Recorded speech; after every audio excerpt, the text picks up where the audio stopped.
Bonjour à tous, je m'appelle David Taylor, vice-président de la recherche pour la SLA Canada et je suis heureux d'accueillir ce webinaire pour septembre. Bienvenue. Je m'excuse pour mon français, mais quelqu'un qui a des choses merveilleuses à vous raconter en français aujourd'hui est le docteur François Gros-Louis, notre présentateur. Le Dr. Gros-Louis est chercheur en SLA depuis plusieurs années, effectuant un doctorat avec Guy Rouleau à Montréal avant de déménager à Québec pour un postdoc avec Jean-Pierre Julien, deux mentors de renommée mondiale. Au cours des dernières années, le Dr. Gros-Louis a été professeur adjoint à la faculté de médecine de l'Université Laval et le Dr. Gros-Louis est titulaire d'une prestigieuse chaire de recherche du Canada sur la modélisation et le traitement des maladies du cerveau. Il est également directeur scientifique de la clinique neuromusculaire et neurogénétique du CHU de Québec et co-directeur de la plateforme québécoise des cellules souches pluripotentes induites. Bienvenue au Dr. Gros-Louis et merci de vous joindre à nous. Il présentait utiliser les cellules cutanées pour modéliser la SLA en laboratoire aujourd'hui. Je vais commencer chaque fois que vous êtes prêts. Oui, alors bonjour tout le monde. Merci d'assister à ce webinaire aujourd'hui. J'ajouterais au titre que le modèle qu'on utilise utilise des cellules isolées directement des patients. Donc, le modèle, l'innovation du modèle ici, c'est qu'on peut le personnaliser d'un patient à l'autre. On sait que la présentation clinique de la SLA varie grandement d'un patient à l'autre. Donc, ici, on a un modèle qui peut mimer ce fait en laboratoire. Donc, tout d'abord, je vais vous faire un bref aperçu de mon cheminement académique. J'ai fait un baccalauréat en biologie médicale à l'Université du Québec à Trois-Rivières il y a déjà plusieurs années.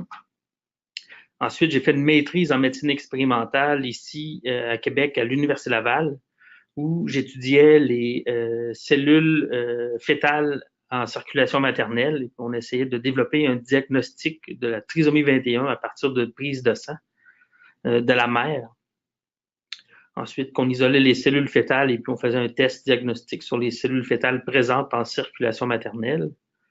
J'ai fait un doctorat en génétique humaine à l'Université McGill sous la supervision du docteur Guy Rouleau, où j'ai identifié avec des collaborateurs des gènes susceptibles et de donner la SLA et aussi différents types de taxis qui est également une maladie neurologique.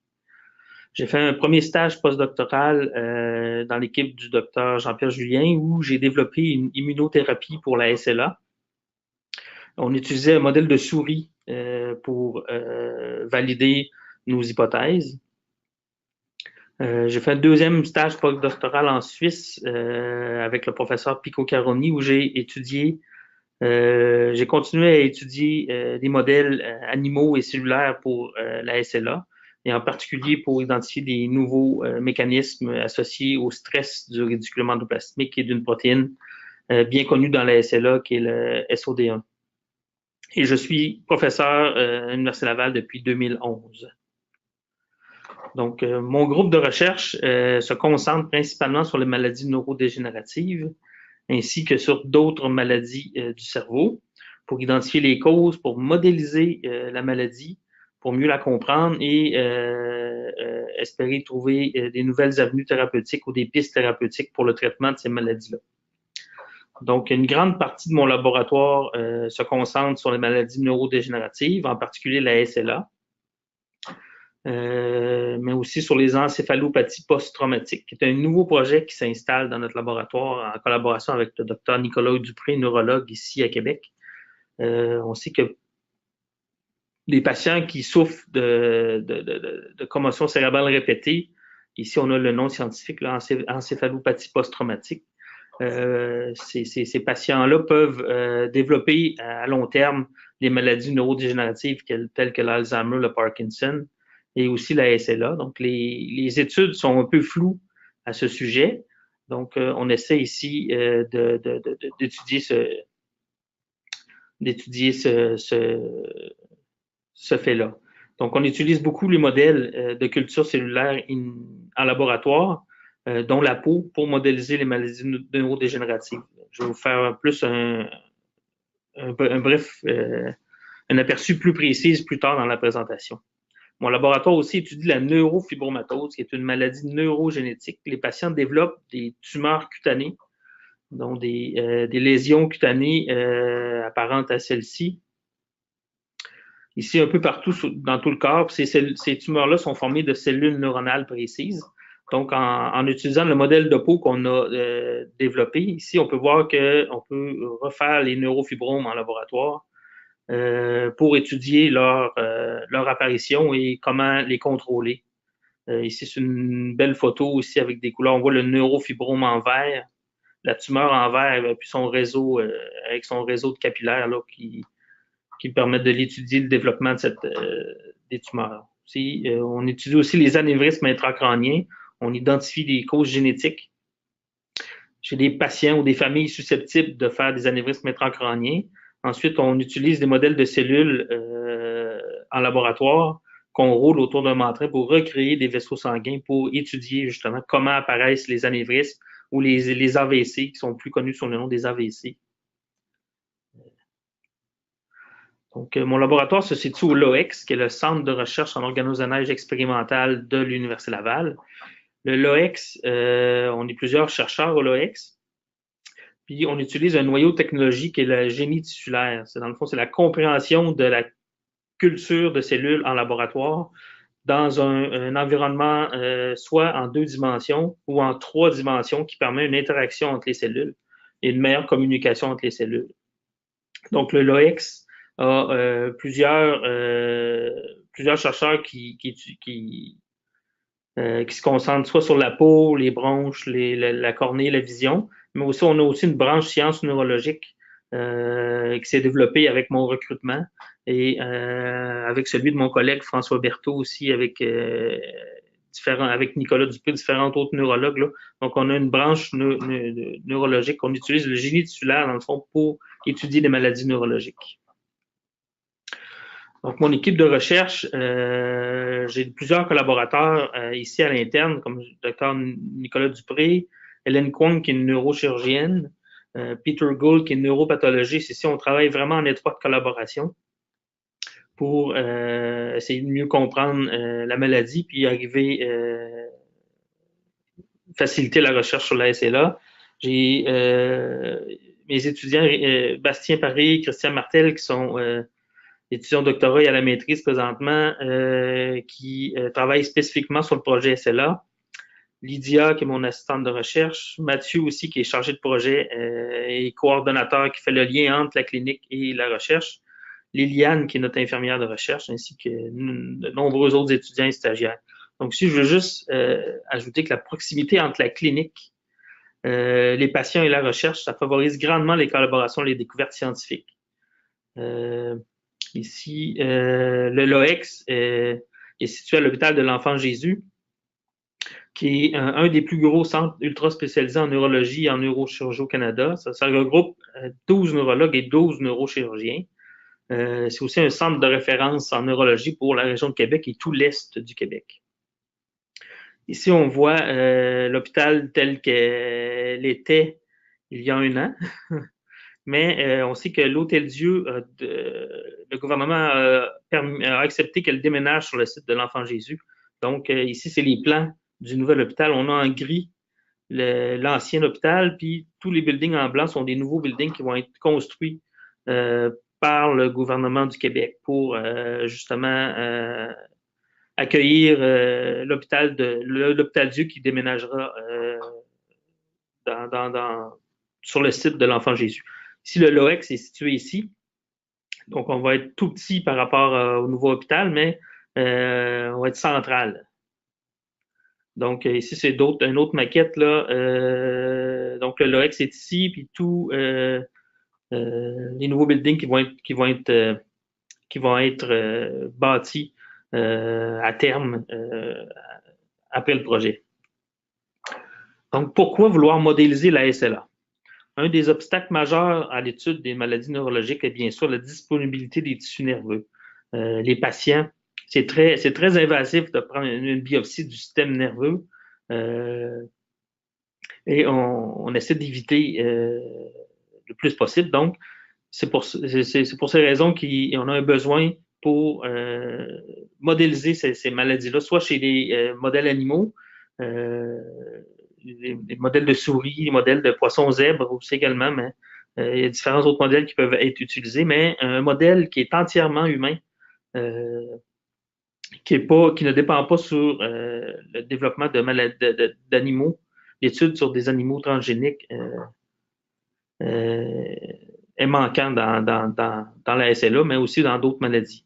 Donc, comme j'ai dit, les études à l'aide d'animaux transgéniques ont permis beaucoup d'expliquer certains aspects de la maladie et surtout de la forme familiale de la maladie qu'on sait qui représente 10% des cas. Il n'existe présentement aucun modèle valide pour la SLA sporadique qui correspond à plus de 90% des cas. Et aussi, il est difficile de déterminer la valeur du modèle animal lequel on étudie parce qu'elle ne replique pas exactement la maladie chez l'humain.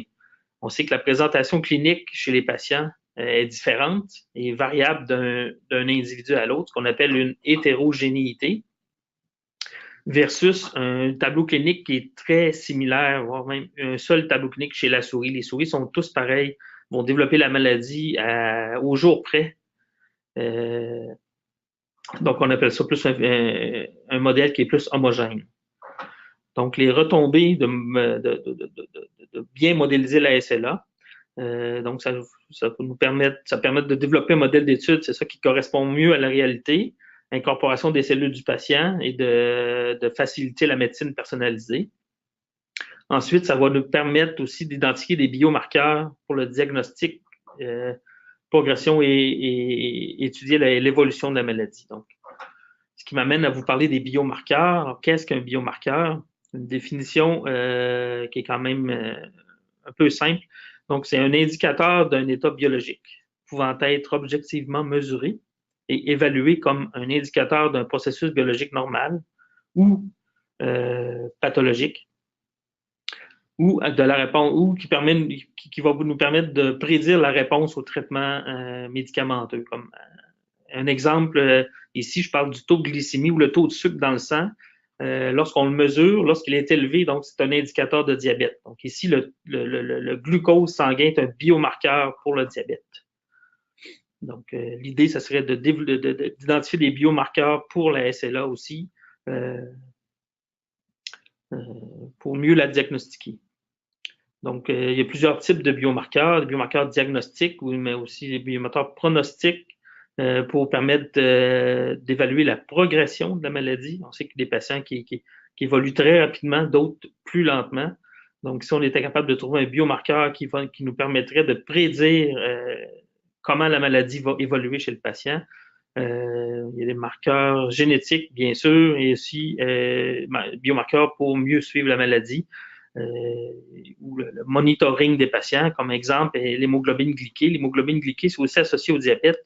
Lorsqu'on la dose dans le sang, nous permet de prédire ou de savoir la glycémie du patient, mais pour les 4 derniers mois. Donc, c'est un marqueur pour monitorer le suivi de diabète de 4 mois à 4 mois. Donc, les plusieurs sources de biomarqueurs, on peut les trouver des biomarqueurs dans le sang, dans le liquide céphalorachidien, ou dans différents tissus, notamment la peau. Des biomarqueurs dans le cerveau aussi qu'on peut étudier à l'autopsie. Lorsqu'on a une autopsie, on peut étudier le cerveau et les tissus nerveux, ce qui peut nous permettre d'identifier des biomarqueurs. Il n'existe à l'heure actuelle aucun biomarqueur valide pour la SLA. Donc, pourquoi vouloir diagnostiquer la SLA plus tôt? En fait, il s'agit d'une maladie qui est incurable, donc pourquoi vouloir la diagnostiquer plus tôt? Je dirais qu'il n'existe pas de test spécifique de diagnostic de la SLA sporadique qui représente 90% des cas, comme je l'ai dit. Il n'y a pas de biomarqueur. Donc, le diagnostic est essentiellement clinique. Il est fait par élimination par le médecin, par le neurologue. Donc, on doit avant tout éliminer les maladies qui sont proches de la SLA. Donc, c'est un long processus qui peut prendre plus de 18 mois. Donc, ce 18 mois-là, c'est une fenêtre de temps important pour débuter une éventuelle thérapie qui va permettre de préserver les neurones moteurs restants dans la SLA. Donc, le diagnostic différentiel que le médecin doit faire, il doit éliminer que ce n'est pas une compression de la moelle épinière, une intoxication quelconque, et suite qu'il s'agit d'autres maladies aussi de la moelle épinière ou maladies musculaires. Donc, c'est un processus qui est très long. Et puis, ce 18 mois-là, ça serait un temps précieux pour une thérapie plus précoce. Donc, les retombées d'identification d'un biomarqueur, ça serait un meilleur diagnostic, initier une thérapie plus tôt, comme je l'ai dit, ou permettrait aussi de stratifier les patients dans une étude clinique. On sait que, je vais en parler à la fin, mais brièvement, SLA, c'est une maladie des neurones moteurs, qui est la plus commune chez les adultes, mais il y a aussi d'autres types de maladies des neurones moteurs. Est-ce qu'il y a un lien entre ces différentes maladies-là? Est-ce que ce sont des maladies qui peuvent être considérées comme une SLA qui est non classique?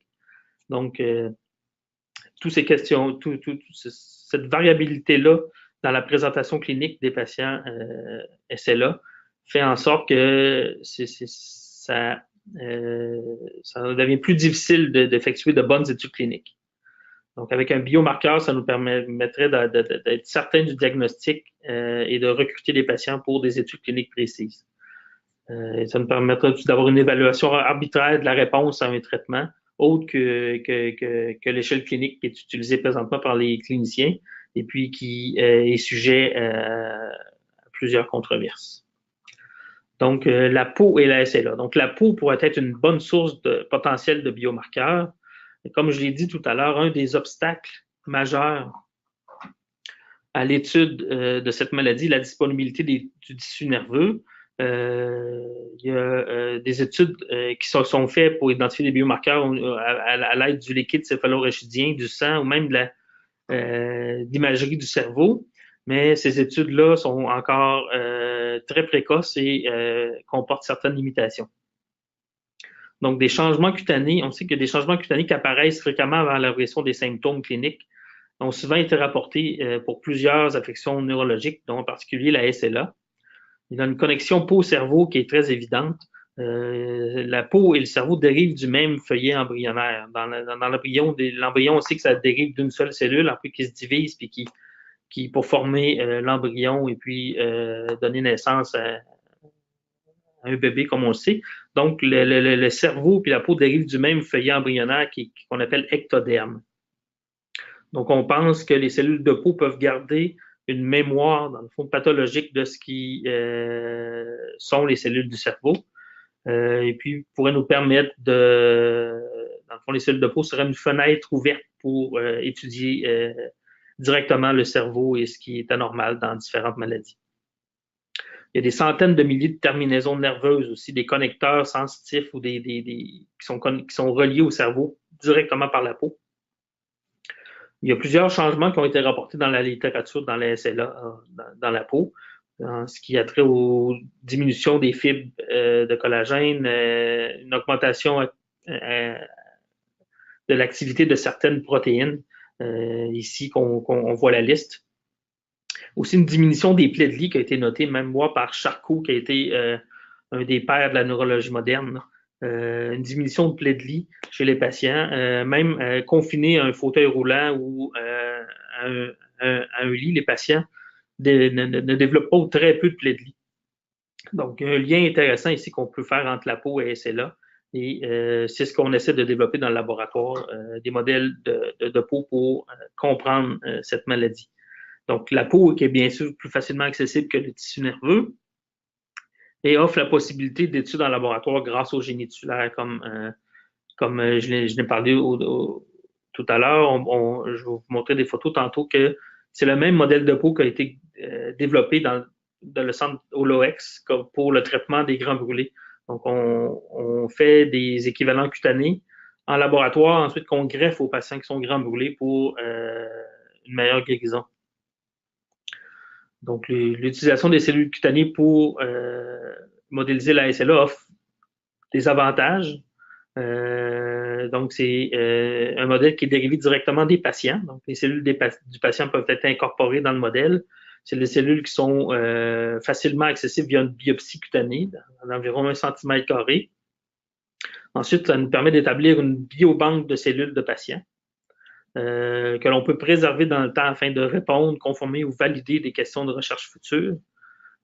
Ça nous permet aussi de développer des outils nécessaires pour des futurs traitements, donc par exemple par édition du génome ou faciliter les études sur les cellules souches, qui sont produites à partir de fibroblastes. Les fibroblastes sont les cellules cutanées du derme qu'on peut isoler et puis garder en banque pour effectuer des études futures. Donc, le but du projet est de développer un modèle de peau pour étudier la relation entre les changements cutanés chez les patients et identifier des biomarqueurs spécifiques de la maladie. Donc, l'impact de notre modèle notre modèle représente une source renouvelable de tissu humain facilement accessible et qui peut être utilisé pour la découverte de biomarqueurs, comme je l'ai dit, pour identifier de nouvelles stratégies diagnostiques précoces, mais aussi pour monitorer la progression de la maladie, évaluer la réponse aux traitements existants et futurs, puis identifier et comprendre les mécanismes associés au développement de la maladie, mais aussi ça pourrait nous permettre de développer des essais de criblage de médicaments pour identifier des nouvelles voies thérapeutiques.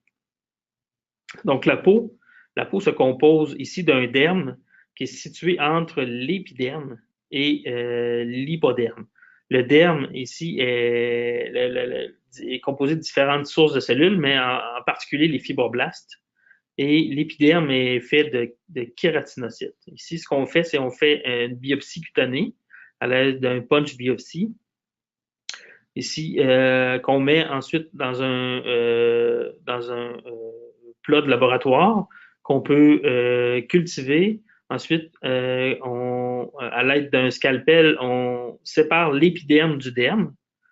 Avec l'épiderme, on va isoler les kératinocytes et avec le derme, ici, on isole les fibroblastes. Qu'on met ensuite en banque, qu'on peut préserver dans le temps et qu'on peut ressortir lorsqu'on en a besoin pour effectuer nos recherches. Donc, on part ici, nous, avec une culture de fibroblastes. On ajoute de l'acide ascorbique. L'acide ascorbique va faire en sorte que les fibroblastes vont sécréter une matrice qui va permettre de fusionner tous les cellules ensemble. Donc, ici, pour former un feuillet de fibroblastes qui est manipulable. Ces feuillets-là peuvent être empilés un sur l'autre pour créer des modèles en 3 dimensions. Ensuite, des processus de maturation, on met les kératinocytes sur le dessus pour recréer l'épiderme, qu'on place ensuite à l'interface air liquide pour, dans le fond, faciliter la formation de la couche cornée. Ici, notre modèle est facilement, ça c'est un plat de culture cellulaire là, qu'on peut utiliser pour augmenter la production de nos peaux. Ici, c'est encore un plat on peut voir qu'on peut faire j'ai le terme anglais, un throughput, pour augmenter la fabrication des tissus à une grande échelle pour éventuellement faire des études là, de screening de médicaments qui nous demanderaient une quantité de peau reconstruite en laboratoire très grande. Donc ici, c'est l'équivalent cutané que je parlais, qui est utilisé pour le traitement des grands brûlés. On peut voir le chirurgien ici place les équivalents cutanés sur la peau des patients grands brûlés. Puis c'est très efficace pour la guérison des plaies. Donc c'est un modèle qui est biologiquement valable On sait que les cellules restent vivantes à l'intérieur de ce feuillet de fibroblaste-là, qu'on permet de bien l'étudier. Donc ici, c'est des résultats. Ici, on peut voir, c'est notre équivalent cutané qui est à l'intérieur d'un ancrage de papier. Une peau qui est dérivée d'un patient contrôle avec sans maladie neurologique décrite. Ici, une peau dérivée d'un patient ALS, un patient SLA. On peut voir, bon, à l'œil, il n'y a pas grande différence, mais quand on regarde au microscope, on peut voir ici, on a la couche cornée, l'épiderme et le derme en bleu. Chez les patients de contrôle, lorsqu'on refait cette peau-là en laboratoire chez les patients SLA, soit qui ont des mutations dans un des gènes associés de la SLA, ou dans la forme sporadique du patient, on peut voir que les peaux, on a la très grande difficulté de générer ces peaux-là en laboratoire, et ils dénotent plusieurs anomalies, soit de structure, soit de l'épiderme, au niveau de l'invagination des cellules à l'intérieur du derme. Donc, il y a quelque chose qui se passe là, qui est associé à la peau avec la SLA, qui est très intéressant pour nos études. J'ai dit tout à l'heure qu'il n'y avait pas de biomarqueur pour la SLA. En fait, il y en a un, c'est la protéine TDP43, qui est le seul biomarqueur associé à la SLA jusqu'à présent, mais qui est seulement vu à l'autopsie par le neuropathologiste lorsqu'il analyse le tissu nerveux qu'il récolte. Il peut voir que au microscope, ici, on peut voir le neurone moteur. La protéine TDP43, normalement, est localisée dans le noyau de la cellule. Et à l'autopsie, dans le système nerveux, la protéine TDP43 se délocalise dans un autre compartiment de la cellule qui est appelé le cytoplasme et forme des agrégats.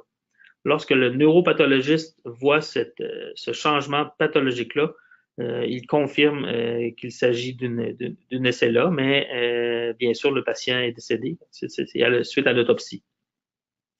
Donc ici, on peut voir une détection de TDP43 dans nos équivalents cutanés. TDP43, ici, on a un anticorps qui est couplé à une molécule fluorescente verte. Ici, on peut voir le noyau de la cellule ici est identifié en bleu. Donc ici, on peut voir très clairement que la protéine TDP43 est délocalisée du noyau. Donc, nos équivalents cutanés nous permettent de reproduire cette signature pathologique-là qui est normalement vue à l'autopsie. Ici, elle est vue, c'est une biopsie cutanée fait du vivant du patient dans lequel on a créé des peaux construites en laboratoire. Donc, ce marqueur pathologique-là est vu dans nos équivalents cutanés. Lorsque les cellules sont cultivées en 3 dimensions dans notre modèle de peau, lorsque les cellules sont cultivées en 2 dimensions, on peut voir que le vert se colocalise parfaitement noyau, donc la protéine n'est pas délocalisée.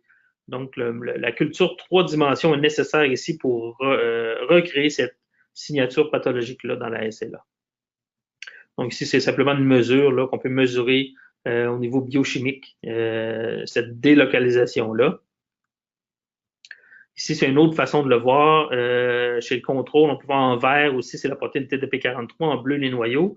Dans la SLA, on peut voir qu'il y a une délocalisation flagrante du signal vert. Donc, une dissociation du signal vert et du signal bleu. Et ensuite, une augmentation aussi du signal vert. Ici, ce sont des coupes histologiques aussi de peau contrôle dans lequel la protéine TDP43 est marquée en brun. Dans le patient, ici, on peut voir qu'il est délocalisé. Le brun est délocalisé du noyau qui est en bleu. Encore plus flagrant ici, la protéine est délocalisée du noyau qui est ici. Ici, puis le même patient aussi, on a eu une autopsie, puis on peut voir la délocalisation de TDP43 également et la formation d'agrégats en brun dans les cellules du système nerveux.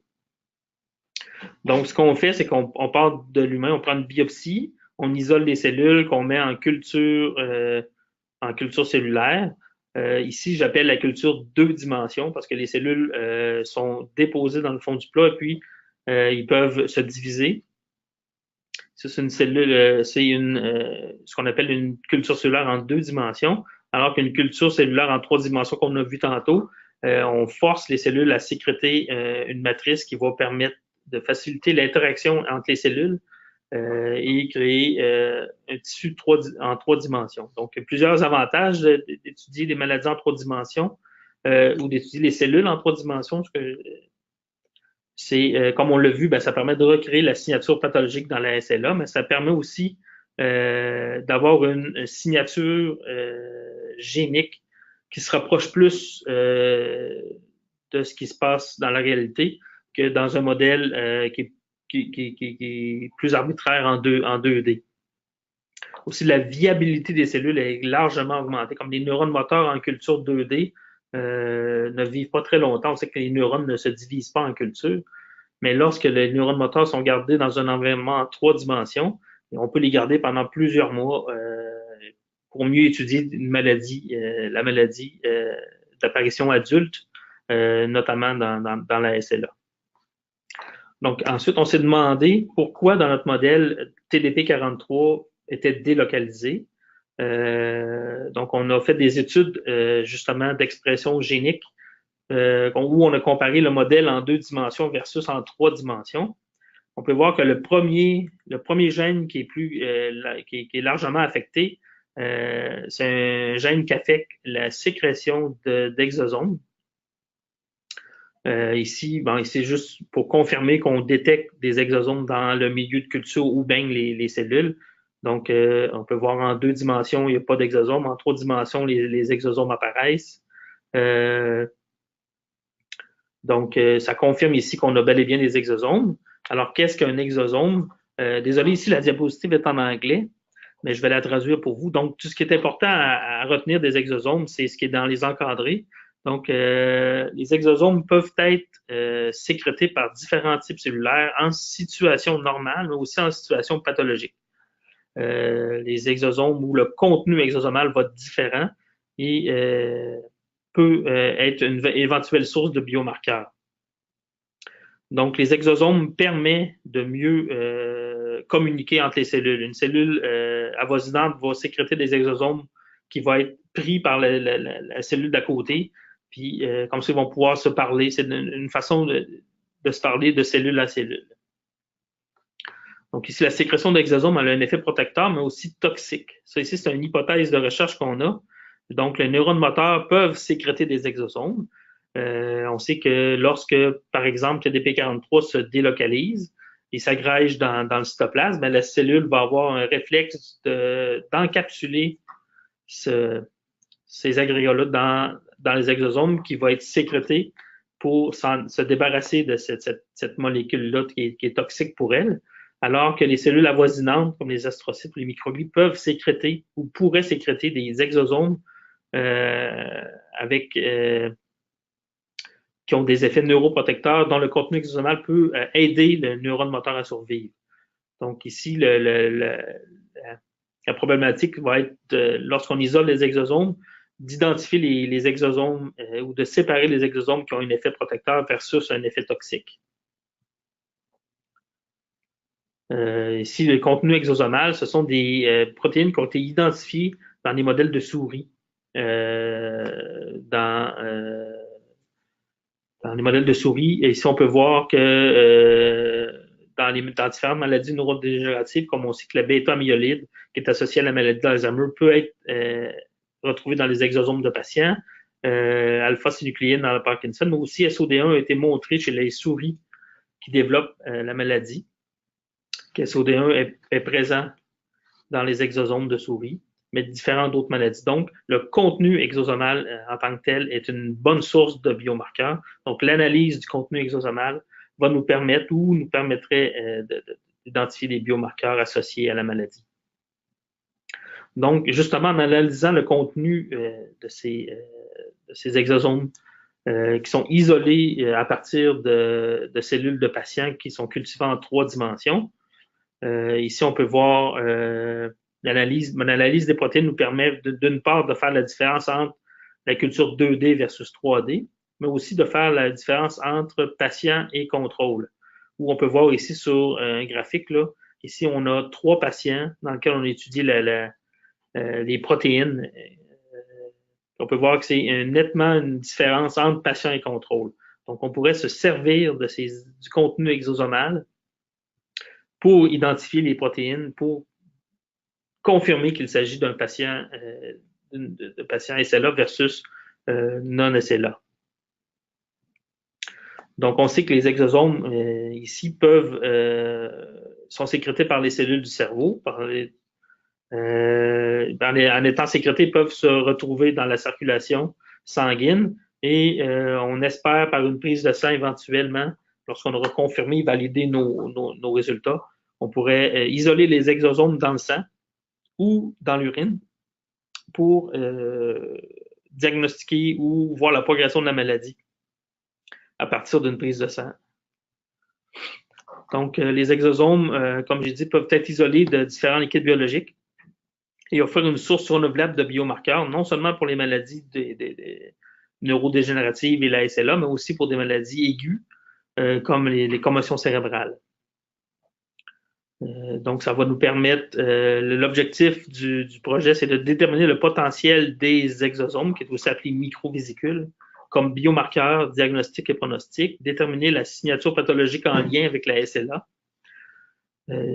cribler le rôle des exosomes sécrétés dans la propagation de la maladie, donc détection et le suivi des patients dans le temps, meilleur, c'est ça, donc déterminer le potentiel aussi de la spectroscopie infrarouge dans la détection non invasive de la SLA dans la peau. Ça, c'est un projet spécifique qu'on a dans le laboratoire, très intéressant, pour lequel c'est la première fois que je présente. Donc, les résultats qu'on a, c'est des résultats qui sont très récents, puis je les ai jamais présentés avant ce webinaire-là. Donc, qu'est-ce que la spectroscopie infrarouge? Donc, la spectroscopie infrarouge, l'idée du projet, ça pourrait nous permettre de différencier des peaux reconstruits par génie tissulaire, mais aussi directement par la biopsie cutanée. En fonction, c'est ça pourrait nous permettre de différencier en fonction de la provenance des cellules, soit des cellules saines ou des cellules SLA, et devenir un outil diagnostique novateur. On sait que, on a démontré que TDP43 était délocalisé dans les peaux, mais aussi plusieurs autres anomalies au niveau de la matrice. Comme on a vu, la structure des peaux est changée par rapport au contrôle. Donc, ces variations-là dans la composition des biomolécules dans la peau peut être détectée par spectroscopie infrarouge. Alors, la spectroscopie infrarouge, utilise le rayonnement infrarouge pour sonder les échantillons. Donc, ça permet d'obtenir de l'information sur la structure chimique des molécules simples ou la composition des biomolécules dans un échantillon plus complexe, comme la peau. Ici, on a l'exemple d'un spectre infrarouge qu'on peut dériver lorsqu'on sonde un échantillon. On a ces deux bandes-là ici qui sont spécifiques au changement protéique. Donc, si une protéine se délocalise et s'agrège, ici, on va avoir un changement. On va avoir un changement au niveau de ce pic-là. Donc, on sait que la spectroscopie infrarouge est très sensible à la structure secondaire des protéines. Lorsque la protéine s'agrège, sa structure se modifie. Et puis ça, c'est ce qu'on peut détecter par une métroscopie infrarouge. Donc, les changements de conformation liés à la délocalisation de TDP43 sont bien connus dans la littérature. Ici, on peut voir que normalement, TDP43 forme des hélices alpha qu'on appelle lorsqu'il se délocalise plus en conformation feuillet bêta. Donc, avec un changement ici au niveau du pic qu'on peut détecter. Donc ici, ça a été montré que normalement, c'est une hélice alpha. Lorsqu'il est en état d'agrégation de TDP43, forme des feuillets bêta. Et puis, c'est ça qu'on peut détecter par infrarouge. Donc ici, c'est une étude qui a été faite qui montre là, que dans le temps, la formation de structures secondaires augmente liée à TDP43, qui est associée à son agrégation. Donc ça, c'est un spectre infrarouge qui est dérivé de patients en rouge et de contrôle en bleu. Quand on les superpose, on peut voir qu'il y a des légers changements au niveau des pics de prédilection là, pour les changements de structure secondaire, mais aussi ailleurs dans le spectre. Donc, lorsqu'on fait, c'est qu'on fait des dérivés mathématiques de ce spectre-là pour aller étudier l'air sous la courbe, qui permet d'identifier plus précisément les changements. Donc ici, on a des changements, SLA en rouge, contrôle en noir au niveau des spectres infrarouges. Donc on peut voir qu'il y a des changements très précis dans la SLA qui peuvent être détectés. Ceci nous permet de regrouper les contrôles avec des études statistiques là, puis de mathématiques. On peut regrouper les contrôles et les SLA pour justement diagnostiquer la maladie directement à partir de la peau. Donc, c'est pas 100% efficace à l'heure actuelle. Donc, ça pourrait devenir un test de dépistage de la SLA et de voir est-ce que ça peut évoluer dans le temps, est-ce que différentes mesures dans le temps nous permettent de voir une progression de la maladie. Donc, ça, c'est ce qui est à l'étude présentement dans mon laboratoire. Donc, notre projet de recherche représente donc une des rares initiatives qui permettent d'allier la neurologie clinique ainsi que la neurobiologie, la neuroimagerie et la médecine régénératrice, qui est en fait la culture 3D en 3 dimensions de cellules isolées de patients. Donc, la recherche se fait directement chez les patients, il n'y a aucun modèle animaux, et c'est relativement peu invasif, une biopsie de peau, prise de sang ou récolte d'urine. Donc, notre modèle de peau SLA constitue donc un outil unique pour la découverte de biomarqueurs et aidera à accélérer, on l'espère, la découverte de médicaments et à surveiller la réponse des patients aux traitements modificateurs de la maladie. Donc, c'est ça. Mais pour ça, il faut valider le modèle et s'assurer de sa reproductibilité, car on sait qu'en clinique, il y a une grande variabilité clinique. C'est une variabilité clinique, désolé encore pour la diapositive en anglais, donc que je vais traduire. Donc, la SLA, est-ce que c'est, dans le fond, est-ce que ça représente une seule entité biologique ou ça représente un spectre différent de maladies dans lequel il y a plusieurs similarités avec d'autres maladies de neuromoteurs qui peuvent être vues. Donc, est-ce que la SLA ici, c'est une seule entité dans laquelle la variabilité clinique peut s'exprimer soit par la progression lente versus rapide, le début jeune versus début plus tard de la maladie, le site de début de la maladie. Donc, il y a plusieurs variabilités au niveau de la présentation clinique que l'on connaît dans la SLA qui la rend difficile à étudier. Donc, ce qu'on appelle hétérogénéité de la maladie ou disease heterogeneity en anglais. Donc, ma vision des choses, moi, c'est plus ça ici, où ce que la SLA a des similarités avec d'autres maladies des neurones moteurs ou de démence. Ici, on a le Parkinson avec la démence frontotemporale. Aussi, on a la sclérose latérale primaire qui a certains liens avec la SLA ou les paraplégies spastiques héréditaires, qui ce sont 2 maladies des neurones moteurs où seulement les neurones moteurs inférieurs dégénèrent. C'est pas une SLA, c'est pas des SLA classiques, mais est-ce que ça pourrait être considéré comme des SLA atypiques? Donc, il y a un certain degré de similarité entre les 2 maladies. Donc, c'est l'identification d'un biomarqueur spécifique pourrait nous permettre justement de mieux diagnostiquer ou de mieux caractériser la présentation clinique des patients, qui va nous permettre de mieux comprendre la maladie. Mais pour ce faire, pour s'assurer de la reproductibilité de nos résultats, donc on a besoin d'un nombre de patients ou un nombre d'échantillons biologiques très grand. Comme il s'agit d'une maladie qui est quand même rare, donc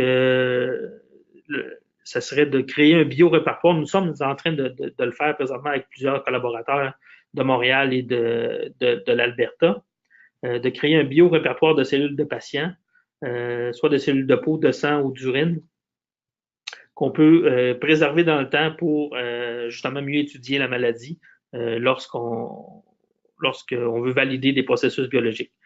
Donc, on sait qu'il y a un consortium qui s'appelle CalSNIC, qui est un consortium de neurologistes, de neurologues qui sont canadiens, qui font des études en neuroimagerie. Ce consortium-là est dirigé par le docteur Sanjay Kalra de l'Université d'Alberta. Donc, on sait que lui, il recrute des patients pour faire des études en neuroimagerie dans lesquelles la caractérisation des patients est très fine et très très détaillée. Et ça, à plusieurs moments au cours d'évolution de la maladie. Donc, l'idée, ça serait de s'associer avec le docteur Kalra Et lorsqu'il voit les patients, on pourrait prélever des échantillons biologiques en même temps et puis créer un biorépertoire.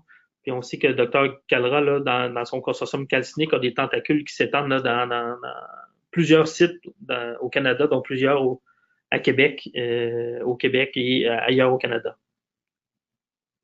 Donc, voici, j'aimerais remercier mon laboratoire, comme je l'ai dit tantôt, qui est composé de Lydia Bastien, étudiant au doctorat, mais aussi Marie Baudin, qui est en co-direction, qui est une résidente en neurologie avec le docteur Dupré, Aurélie Louis, qui est une étudiante en co-direction avec le docteur Berthaud, Mathieu Blais, qui coordonne la clinique et la recherche, plusieurs collaborateurs à l'interne, neurologues, neurochirurgiens et neuropathologistes, mais aussi d'autres collaborateurs en France, en Suède, Dr Cashman à Vancouver, Dr Calra, comme j'ai dit, en Alberta, puis professeur Ashraf Ismail, lui, qui est à McGill, qui est spécialiste de l'infrarouge qui nous aide dans l'analyse de nos résultats.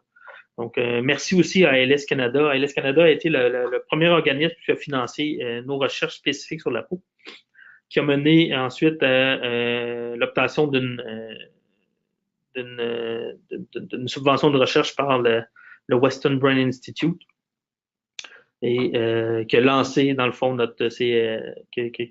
a réussi à développer nos projets de recherche sur la peau. Alors, merci beaucoup de votre attention. Merci, Dr. Groslouis. C'est vraiment intéressant et merci. OK. Je vais essayer de lire une question que j'ai préparée. Encore, je m'excuse pour mon français. J'ai sauvé une question folle que je ne vous ai jamais posée auparavant. Quelqu'un a-t-il déjà essayé de réaliser une coloration ou une immunocytochimie sur une peau vivante, soit toujours attachée à la personne, soit simplement retirée? Je me demande s'il y aurait un moment où nous pourrions faire un test pour prendre une petite partie de la peau et obtenir un indicateur ou une sorte de la lecture pouvant aider au diagnostic. Je me rends compte que cela pourrait ne pas être demain, mais un jour dans le futur. Est-ce une possibilité? Oui, absolument. C'est une très bonne question. Donc, oui, l'idée, ce serait éventuellement de diagnostiquer la SLA directement à partir de la biopsie cutanée et ne pas passer par le modèle de culture. Mais avant que ça arrive, il faut identifier le biomarqueur qui va nous permettre de faire ce diagnostic éventuel-là. Donc, pour ce faire, on a besoin d'une grande quantité de tissu. Donc, c'est pour ça qu'on passe par le modèle en laboratoire, étant donné que ça permet de générer une grande quantité de tissu dans lequel on peut travailler, qu'on peut analyser. Lorsqu'on aura identifié ces biomarqueurs-là qui sont associés à la maladie, ben là, on pourra spécifiquement créer un test, soit par l'étude de la biopsie cutanée, ou par une prise de sang, comme je l'ai mentionné tout à l'heure dans la présentation. Super cool. Merci beaucoup pour aujourd'hui et pour la présentation. Et tout le monde, merci pour aujourd'hui aussi. Et bonne journée tout le monde. Merci. Au revoir. Au revoir.